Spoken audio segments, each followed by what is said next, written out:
I've simulated being broke for 30 days. Here's what I learned. Let me start with a question. Could you survive on the same amount of money the average broke American lives on without losing your mind, your dignity, or your last packet of instant noodles?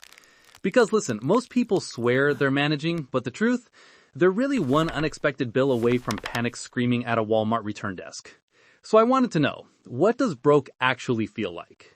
Not internet meme broke, not I can't afford avocado toast broke. I'm talking real life, paycheck to paycheck, statistically accurate Bureau of Labor Statistics certified broke.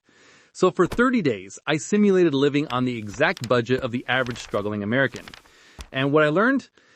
Yeah, let's just say it was humbling, eye-opening, and occasionally disrespectful to my sanity.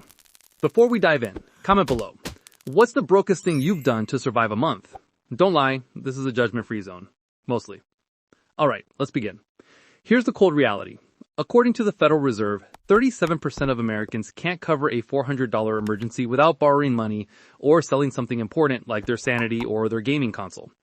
The median checking account balance in the US is $1,200. That's not comfort money. That's please don't let my car break down money. But the real kicker, and the number I built my simulation around, is this. Nearly 61% of Americans live paycheck to paycheck, including people making six figures. Translation, a lot of people look like they're living well, but financially, they're hanging on by a single stressed out thread. So I asked myself, if the average struggling American has about $2,800 a month after taxes to survive, rent, food, transportation, everything, could I do the same?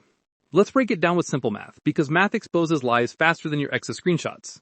The average rent in the US, according to the latest numbers from Zillow, is around $1,950 a month. Already that eats 70% of the typical broke monthly income. Imagine earning $2,800 and immediately throwing $1,950 at your landlord like you're donating to a charity you never signed up for. Now you've got $850 left. Cool. So what do you pay next? Food? Gas? Phone bill? Surprise bill from your doctor telling you Tylenol costs $89 now? I built my simulation using the exact national spending averages from the BLS. According to their consumer expenditure survey, the average American spends $356 a month on food, and that's not counting Uber Eats you regret ordering at 1 a.m. About $160 on transportation, roughly $114 on utilities, around $70 on phone service, and another $50 to $150 on miscellaneous life stuff, which, by the way, is basically code for things that destroy your budget without warning. Add all that up, and the typical broke American is left with somewhere between negative $15 and negative $200 every month. Yes, you read that correctly. Broke people are mathematically broke. This was the budget I tried to live on. No shortcuts, no content creator privileges, just straight survival. Day one started fine. You know, a little budgeting here, a little, I guess I'm not ordering takeout ever again there. I felt like I could handle it. I felt disciplined. I felt in control. By day 3, reality walked in, slapped my optimism, and threw it in the trash. But before I roast myself any further, let me explain the exact rules I followed because I wanted this to be as realistic as possible. So before the simulation officially kicked off, I set up a few ground rules, because if I didn't, I would have cheated like a dude on a shady diet plan framing lettuce counts as a full meal. Here were the rules for my Broke for 30 Days challenge. Rule 1. I could only spend exactly what the average paycheck-to-paycheck American spends in each category according to the BLS. No extra, no oops, I forgot about this. If the money ran out, the challenge didn't adjust. I did. Rule 2. I couldn't use my actual savings. I couldn't dip into emergency funds. I couldn't get magical appearances of money like an anime power-up. Just raw, unfiltered budget chaos. Rule 3. No food luxuries. If something wasn't on the broke-friendly grocery list, it wasn't allowed. That meant beans, eggs, pasta, cheap cereal, frozen veggies, and meat that was suspiciously affordable. Basically, food that made me feel like I was prepping for financial doomsday. With these rules set, I entered week 1, feeling confident like a clueless Chad who thinks budgeting is easy. Turns out week 1 was the Welcome to Hell tutorial mission. Let's walk through it. The month started with rent. Boom. $1,950 gone instantly. Just like that, my wallet looked emptier than a gym in February. Then came groceries. I budgeted the national average of $356 for the whole month, which meant $89 per week. Let me tell you something. $89 at the grocery store feels like trying to build a mansion with 5 nails and a prayer. Every item you grab suddenly becomes a life-altering decision. Do I buy chicken or do I buy toilet paper?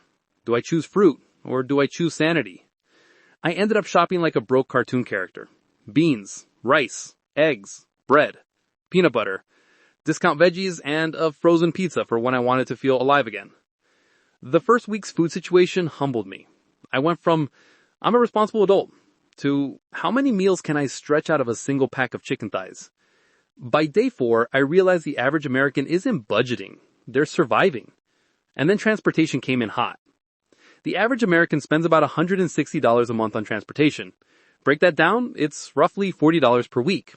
Now, if you're in a city with decent public transit, that's doable. If you're in suburbia, that's basically enough money to start the car, drive to the end of the street, and pray the gas tank doesn't light up like a Christmas tree. Even I was shocked at how fast the gas gauge betrayed me. You ever fill your tank halfway, drive for 2 days, and suddenly it's empty again like it's auditioning for a magic disappearing act? Yeah, that was week 1. Utilities also showed up to ruin my day. According to BLS data, the average person pays $114 a month for electricity, water, and basic utilities. Divide that across 4 weeks, it's about $28.50 per week. Sounds reasonable, right? That's what I thought too. Until I realized something horrifying. The random household stuff category, that number increases every week because life is petty like that. Week 1 taught me something major. Being broke isn't just about not having enough money. It's about constantly trying to stay ahead of an endless conveyor belt of expenses. You're not budgeting, you're dodging financial punches. One wrong move, one unexpected cost, one medical bill, one car problem, one emergency, and your entire month collapses like a Jenga tower built by a toddler. That's when I fully understood why 61% of Americans live paycheck to paycheck. Not because they're stupid, not because they're irresponsible, but because the math is disrespectful. The cost of living grows faster than most incomes, and every system is designed to squeeze you dry before you even receive your next check. By day 7, my confidence was gone. My diet was sad. My patience was thin, and my budget was already starting to feel like it was held together by duct tape and fragile hope. But it was only week 1. Week 2 rolled in like a menace. And if week 1 was welcome to broke life, week 2 was boss level financial trauma edition. Let me tell you what nobody talks about. Being broke isn't just about the money you do spend. It's about the money you didn't plan to spend that still shows up like an uninvited, disrespectful cousin. Because on day 9, the first unexpected expense hit. I walked into the kitchen, opened the fridge, and boom, my gallon of milk had gone bad 2 days early. The smell slapped me so hard, I almost saw ghosts. Now normally, I'd shrug, toss it, buy another one, but in broke simulation mode, that $3.49 I spent on milk was practically a whole investment. Throwing it away felt like losing shares in a company I actually cared about. So there I was, standing in my kitchen like a disappointed single parent. Really? You expired early? In this economy? Replacing it cost $3.49. That may sound tiny, but here's the broke person reality. No unexpected expense is tiny when your budget is already gasping for oxygen. But that wasn't all. On day 11, my phone charger decided to break. It bent, sparked, fizzed, and officially died like it was submitting its resignation letter. The cost? $12.99. Do you know how disrespectful $12.99 feels when you're broke? That's basically 1.5 days of food budget. That's 3 breakfasts. That's 5 eggs. That's emotional damage. So now, my week 2 budget took its first critical hit. Let's do the math. Week 1 leftover, $663. Week 2 groceries, minus $89. Week 2 transportation, minus $40. Week 2 utilities, minus $28.50. Phone bill, $0 this week, thankfully. Unexpected milk disaster, minus $3.49. Charger funeral, minus $12.99. Other random essentials I forgot existed, aluminum foil and dish soap, minus $6. Remaining after week 2, $483.02. And this is why the average broke American feels financially hunted. It's not just the monthly bills, it's the constant financial ankle bites. Another fun moment happened on day 13. I opened my pantry and realized I ran out of cooking oil. You never appreciate cooking oil until it's gone. It's like air, but for frying things. Normally, I just buy a new bottle. But now, I stared at the shelf like, who the hell told you to finish this fast? Huh? Who gave you permission? Another $4.39 down the drain. But let's talk about the food situation for a second, because week 2 is when the sadness peaked. I was eating the same 3 meals on rotation. Eggs and toast, rice and beans, suspicious chicken with frozen veggies. By day 12, if I saw another egg, I was ready to fight a chicken barehanded. I love eggs, but man, I was spiritually exhausted. This is the part nobody mentions about being broke. You don't just get tired of being poor. You get tired of eating the same food every day.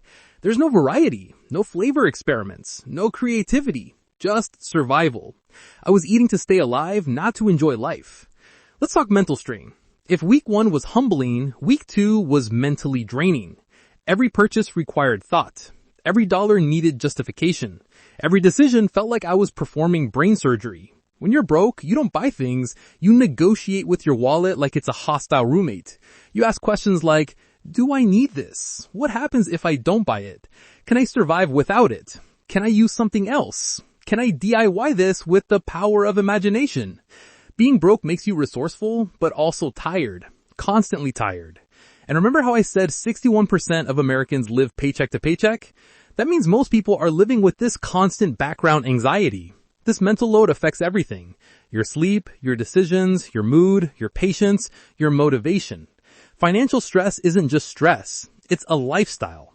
And week 2 is when I finally understood why broke people avoid looking at their bank accounts. I used to judge that. I used to say, you should check your balance daily. But now I get it. Sometimes you don't want the truth. The truth is painful. The truth is real. And the truth is that your bank account is basically a daylight robbery crime scene. Let's talk one more stat just to spice up this misery with facts. According to the American Psychological Association, 72% of adults say money is their number 1 source of stress. Not relationships, not work, not caring from accounting, money. Money keeps people awake at night, money makes people sick, money breaks marriages, money affects mental health more than most things in life. And week 2 showed me exactly why. By the end of week 2, I wasn't just broke on paper, I was emotionally invested in my own survival arc. And the wild part is, this was only halfway through the month. Week 3 pulled up like it was sponsored by pure chaos. If weeks 1 and 2 were tough, week 3 said, hold my financially depressed beer. Because on day 17, my car battery died. Not fully, not dramatically, not like in those movies where the engine explodes and the hero walks away slow motion. Nope, it died in the most insulting way possible. Just enough to ruin my day, but not enough to evoke sympathy from anybody. So I'm standing there in the parking lot, turning my key, hearing nothing but sad clicks, looking at my dashboard like, are you serious? Right now? During my broke simulation? You couldn't pick any other month. Let's talk math again because math is the devil that never takes a day off. The average minor car repair in the US runs between $150 and $400 depending on the part. The average car battery around $120 to $200. I found the place that would replace mine for $146.70 after tax. That was it. That was the moment I realized being broke isn't about failing. It's about never being allowed to rest. Let's update the numbers. Remaining after week 2, $483.02. Week 3 groceries, minus $89. Transportation, minus $40. Utilities, minus $28.50. Phone bill, $0 this week, thankfully. Car battery replacement, minus $146.70. Random dish soap again, because why does dish soap evaporate? Minus $4.79. Remaining after week 3, $174.03. Now here's where the simulation got psychologically disrespectful. Social pressure. Let me paint the scenario. Day 18, a friend texts me, hey bro, wanna grab some food tonight? My treat. Sounds good, right? Free food. Count me in. Except no, because when broke people hear my treat, they know the script. There will be add-ons, there will be shared appetizers, there will be drinks. And at the end, someone will say, let's just split it. It's easier. Easier for who, Jerome? You're built like a financially stable gorilla. I'm built like a man surviving off rice and depression. I declined. Told him I was busy. Did the broke person classic. I'll catch you next time. This is something most financially stable people don't understand. Being broke isolates you. You don't go out. You don't participate. You don't join events. You stay home to protect the last $174 you have left. On day 20, the emotional dip hit hard. I was tired of budgeting, tired of thinking, tired of living like my wallet was under strict dictatorship. And yeah, my diet collapsed. I cracked. I bought a $6.49 burrito because I couldn't look at eggs anymore. Was it worth it? Emotionally, yes. Financially, absolutely not. Spiritually, 100%. But let's talk big picture for a second, because this is where the stats hit even harder. The Federal Reserve reported that over 50% of Americans have less than $1,000 in savings, and nearly 1/3 have nothing saved at all. Zero. Nothing. Not even emergency burrito money. So when a car breaks, or a medical bill hits, or someone gets laid off, it's not a setback. It's a financial earthquake. Now fast forward to week 4, my final week. This week wasn't chaotic, it was empty. I had $174 for groceries, gas, utilities, and survival. I stretched every dollar like I was trying to turn paper into elastic. But the weird thing is, by day 28, something clicked in my brain. I finally understood the real consequence of being broke. You stop planning for the future, because all your energy goes into surviving the present. When you're broke, you don't think about retirement. You're thinking about gas money. You're not worried about investments. You're worried about buying enough food to last until Friday. You're not dreaming big. You're calculating every single day. And that's the trap. Poverty isn't just about lack of money. It's about lack of mental bandwidth. It steals your time, your energy, your joy, your creativity, your ability to grow. And when the simulation ended on day 30, I had one final number. Total money left, $38.17. $38 after an entire month of discipline and stress. And that's assuming nothing catastrophic happened. So here's the final lesson. Most people aren't broke because they're irresponsible. They're broke because the math is rigged.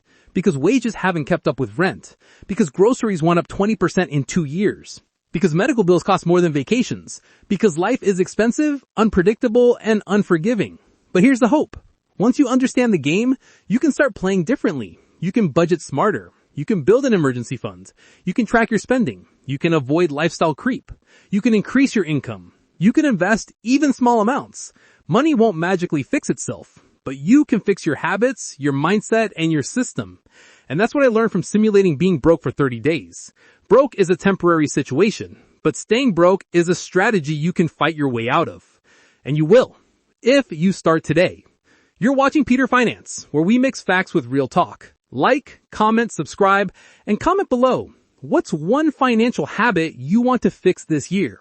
I'll be reading every comment, even from the financially confused Chads in the back.